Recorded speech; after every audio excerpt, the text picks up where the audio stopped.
El vodevil político acontecido en la Asamblea Regional de Murcia creo que ilustra a la perfección cómo, por un lado, la política es una lucha encarnizada y sin cuartel por la conquista del poder, y cómo, por otro lado, los políticos que participan en esa lucha encarnizada y sin cuartel por la conquista del poder tratan de componer narrativas con las que manipular, con las que engañar a los ciudadanos para autojustificarse, ocultándoles que esa lucha encarnizada y sin cuartel por el poder está teniendo lugar. Por resumir lo acontecido, en Murcia había un gobierno de coalición entre el Partido Popular y Ciudadanos. El Partido Popular contaba con 16 diputados en la Asamblea Regional de Murcia y Ciudadanos con 6. Con esos 22 diputados superaban los 19 que tenían PSOE y Podemos, y había otros 4 diputados de Vox que, si bien no estaban integrados en el gobierno de coalición, no se aliaban con los 19 de PSOE y de Podemos para sumar 23 y, por tanto, poder tumbar los acuerdos que adoptara el gobierno de la región. Sin embargo, este gobierno de coalición entre PP y Ciudadanos se rompió esta semana a raíz del enfrentamiento que ambos partidos tuvieron en el Ayuntamiento de Murcia. En el Ayuntamiento de Murcia también había un gobierno de coalición entre PP y Ciudadanos. Sin embargo, el vicealcalde de Ciudadanos denunció a la corporación municipal por corrupción. Eso, evidentemente, provocó la ruptura del gobierno de coalición en el ayuntamiento y, como réplica, también provocó la ruptura del gobierno de coalición en la autonomía murciana. Es decir, Ciudadanos dio por roto el acuerdo de gobierno entre PP y Ciudadanos para gobernar en la autonomía de Murcia, en la región de Murcia, tras la ruptura del acuerdo de gobierno en el Ayuntamiento de Murcia.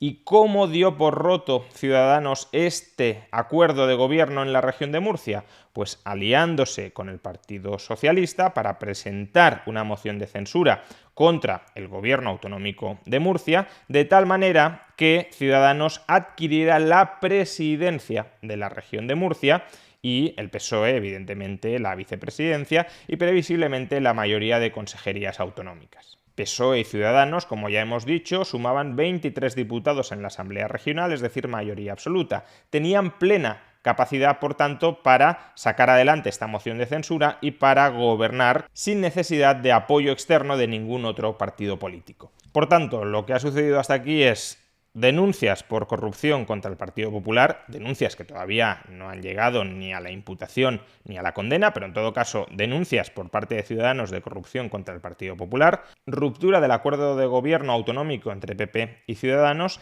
reparto del gobierno autonómico entre PSOE y Ciudadanos y presentación de una moción de censura para que Ciudadanos acceda a la presidencia de la región de Murcia y a partir de ahí repartir las consejerías en función del acuerdo alcanzado con el PSOE.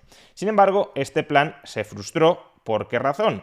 Pues porque el PP también comenzó a mover sus cartas. Y entre las cartas que ha movido el PP ha sido captar a 3 diputados de Ciudadanos. Básicamente, el Partido Popular les ha ofrecido a los diputados, a estos 3 diputados de Ciudadanos, la vicepresidencia del gobierno de Murcia, así como 2 consejerías dentro del gobierno. Como el PP tiene 16 diputados en la región de Murcia, más estos 3 diputados tránsfugas de Ciudadanos, suman 19 diputados. Pero además, cabe pensar que la moción de censura no será apoyada tampoco por los 4 diputados que tiene, o que tenía, como ahora explicaremos, Vox en la región de Murcia. Por tanto, los votos en contra de la moción de censura, 16 más 3 más 4, totalizan 23 frente a los 17 del PSOE, los 3 de Ciudadanos que siguen apoyando la moción de censura, 20, más los 2 de Podemos, 22. Es decir, la moción de censura fracasaría. Salvo que el movimiento de última hora que está intentando Ciudadanos salga adelante.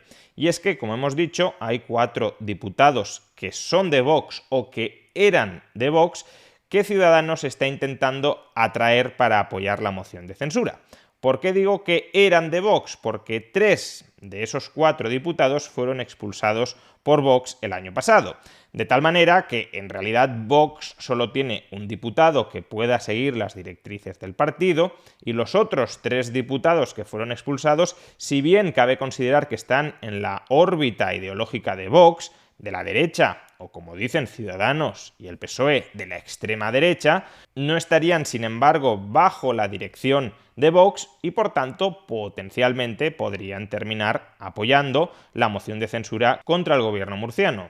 17 diputados del PSOE, más 3 de Ciudadanos, más 2 de Podemos, más 3 de Vox, sumarían 25 diputados y, por tanto, la mayoría absoluta para sacar adelante esta moción de censura. Sin embargo, no parece que los diputados ex-Vox vayan a sumarse a la moción de censura, dado que han puesto como condición para ello aprobar el PIN parental, algo a lo que Ciudadanos y PSOE se han opuesto de manera muy radical durante los últimos años. En todo caso, creo que, como digo, este vodevil ilustra la perversión de la política. ¿Y por qué digo que ilustra la perversión de la política? Porque esencialmente todos han mentido, esencialmente todos nos han intentado engañar. PSOE y Ciudadanos, por ejemplo, están criticando al Partido Popular y a los diputados tránsfugas de Ciudadanos de, en primer lugar, haber roto el acuerdo que estos diputados tránsfugas habían suscrito días antes para apoyar la moción de censura. Es verdad que estos 3 diputados firmaron un documento interno en Ciudadanos por el que se comprometían a votar a favor de la moción de censura. Por tanto, han incumplido un acuerdo. Al incumplirlo, se han convertido en tránsfugas, lo cual va en contra del pacto antitransfugismo entre los partidos políticos, es decir, de no intentar captar las voluntades de diputados que han salido elegidos dentro de un determinado partido político. Y en tercer lugar, cabe pensar, lógicamente, que estos 3 diputados de Ciudadanos han traicionado a su partido, entre otros motivos, porque se les ha ofrecido la vicepresidencia del gobierno de Murcia, así como 2 jugosas consejerías dentro del gobierno. Es decir, que PSOE y Ciudadanos acusan al PP de comprar políticamente los votos de estos 3 diputados ex Ciudadanos. Sin embargo, fijémonos que estas acusaciones son perfectamente atribuibles, aplicables también al acuerdo que habían alcanzado PSOE y Ciudadanos para desalojar al PP de la región de Murcia. ¿Por qué son aplicables? Primero porque Ciudadanos también había firmado un acuerdo de gobierno entre PP y el propio Ciudadanos, un acuerdo de gobierno que requería de la buena fe de ambas partes. Si Ciudadanos ha encontrado indicios de corrupción dentro del Ayuntamiento de Murcia, es razonable que presente una denuncia, incluso que rompa el gobierno de coalición municipal, incluso que amenace con romper el gobierno de coalición autonómico, incluso que amenace con romper el gobierno de coalición autonómico advirtiendo de que presentará una moción de censura. Idealmente, eso sí, una moción de censura para convocar nuevas elecciones, pero en todo caso una moción de censura y por tanto dar tiempo a tu socio de gobierno a que decida qué hacer, a que decida si quiere cesar al alcalde de Murcia tal como exigía a Ciudadanos o si en cambio se enroca en su posición, se considera roto el acuerdo de gobierno y una vez esté roto el acuerdo de gobierno, Ciudadanos se libera. Sin embargo, Ciudadanos no hizo nada de todo esto, sino que pactó de espaldas con el Partido Socialista para repartirse el gobierno murciano, para presentar una moción de censura y repartirse el gobierno murciano. Y esto no parece que sea una actuación de buena fe con tus socios de gobierno con los cuales suscribiste ese acuerdo que ahora estás rompiendo. Y por tanto, criticar a 3 de tus diputados porque rompan un acuerdo interno cuando tú inicialmente has roto un acuerdo público con tus socios de gobierno tampoco es especialmente coherente. Además, tengamos en cuenta que Ciudadanos, el grupo político de Ciudadanos, rompió ese acuerdo de gobierno ¿a cambio de qué? A cambio de la presidencia de la región de Murcia. ¿Cabe entonces decir que el PSOE ha comprado el apoyo político del grupo de Ciudadanos a cambio de la presidencia de la región de Murcia? Pues sí, cabe decirlo, como cabe decir que el PP ha comprado los apoyos de los 3 diputados díscolos de Ciudadanos a cambio de la vicepresidencia del gobierno y de 2 consejerías. Efectivamente, en la política, estos sucios trapicheos se dan de manera continuada.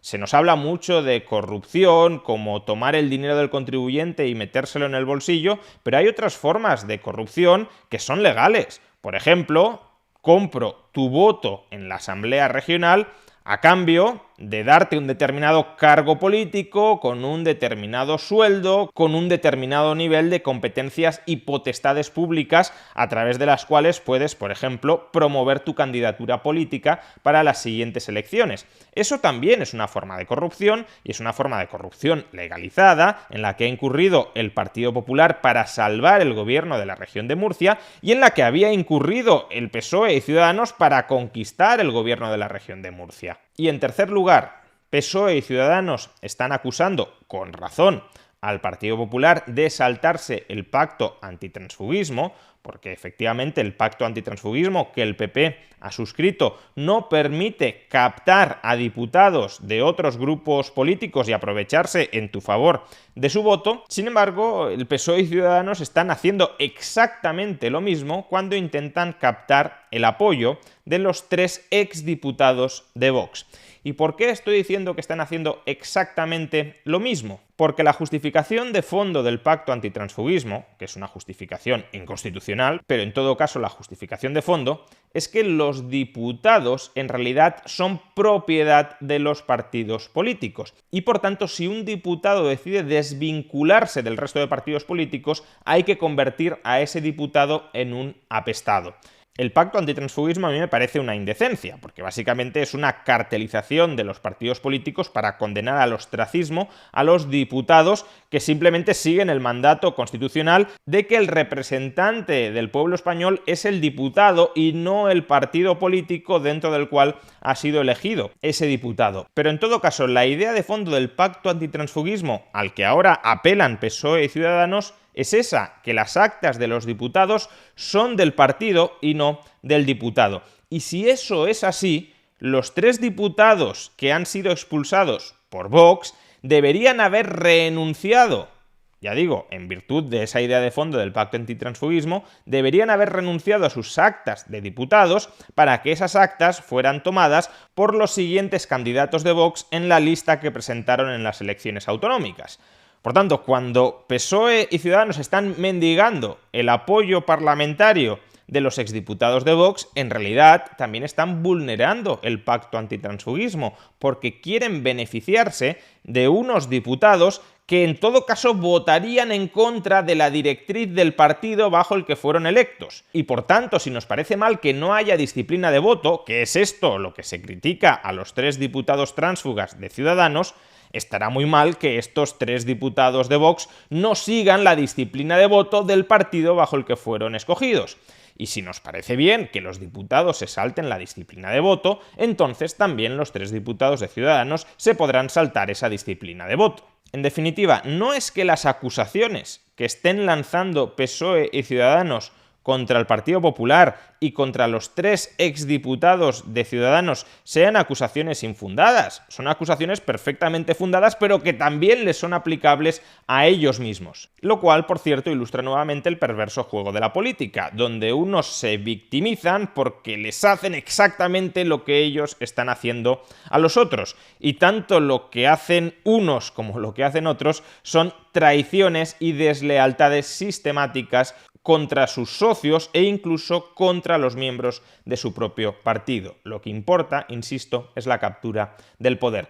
Porque, insisto una vez más, lo que estamos viviendo en la región de Murcia es simplemente una lucha por el poder entre las distintas facciones políticas representadas en la Asamblea Regional de Murcia. Si no fuera una lucha por capturar el poder, habría una solución tremendamente sencilla: convocar elecciones y que los murcianos se vuelvan a pronunciar. Al fin y al cabo, la Asamblea Regional de Murcia ahora mismo es un absoluto despropósito. Por un lado, los murcianos votaron, muchos de ellos a Ciudadanos, esperando que terminara pactando con el PP, pero ahora resulta que Ciudadanos, legítimamente, no digo que no, ha cambiado de estrategia y quiere pactar con el PSOE. Eso ha roto a Ciudadanos en 2 partes y por tanto la mitad de los diputados de Ciudadanos ya no se sienten subordinados a las directrices del grupo político bajo el que fueron escogidos. A su vez tenemos a 3 de los 4 diputados de Vox que fueron expulsados de su formación política y que por tanto tampoco representan a aquel partido político dentro del cual fueron escogidos. A su vez, tenemos sospechas de corrupción contra el Partido Popular en el Ayuntamiento de Murcia. Y en definitiva, por tanto, tenemos una configuración del tablero político y de las alianzas políticas que es radicalmente distinta a aquella bajo la cual se votó en el año 2019. Ahora mismo hay un bloque de derechas que sería más o menos PP, Vox y parte del antiguo Ciudadanos, y tenemos un bloque de izquierdas que sería PSOE, Podemos y parte del antiguo Ciudadanos.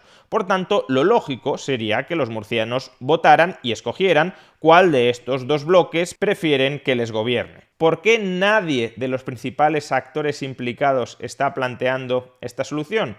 Pues por distintos motivos. Ciudadanos no quiere elecciones porque sabe que desaparecería de la Asamblea Regional. El PSOE no quiere elecciones porque sabe que muy probablemente, si hay elecciones, no va a conseguir gobernar en absoluto en la región de Murcia. Y por tanto, la única forma factible que tiene de llegar a acceder al gobierno de Murcia es pactando con Ciudadanos, si bien tras el fiasco de esta semana, ni siquiera esa vía está abierta.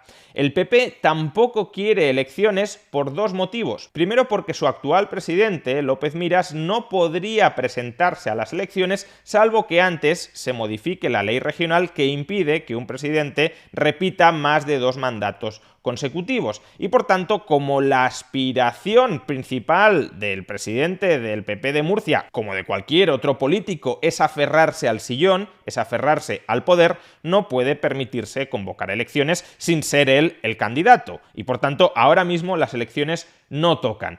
Y en segundo lugar, tampoco el PP quiere convocar elecciones en Murcia porque hay un riesgo más que cierto de que Vox pase a ser la primera fuerza política en Murcia, en cuyo caso, aún reformando la ley, la presidencia probablemente terminaría correspondiéndole a Vox y no al PP. Por tanto, como nadie de los principales actores implicados en este vodevil, ni PP, ni Ciudadanos, ni PSOE, quieren elecciones, están peleándose entre ellos por repartirse los diputados para retener o conquistar el poder. Y lo peor de todo es que todos están diciendo que lo hacen pensando en el bienestar de los murcianos, pensando en el pueblo de Murcia.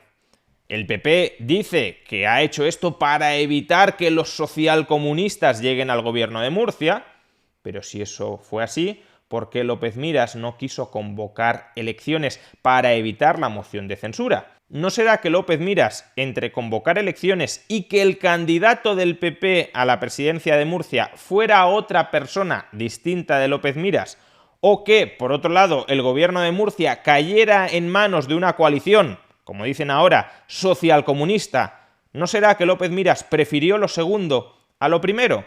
¿Prefirió entregar el gobierno de Murcia a esa coalición socialcomunista antes que verse defenestrado definitivamente del poder en el gobierno de Murcia y del poder dentro del Partido Popular Autonómico? Por otro lado, PSOE y Ciudadanos dicen que toman esta decisión para regenerar las instituciones murcianas de la corrupción. Pero aquí se están mezclando dos cuestiones distintas. Quien tiene que sancionar la corrupción dentro de la administración murciana son los tribunales. Si PSOE y Ciudadanos tienen pruebas de corrupción sistemática, que la denuncien, como ha hecho el vicealcalde de Murcia en el Ayuntamiento de Murcia. Y si esa corrupción es cierta, los tribunales así la apreciarán y la sancionarán.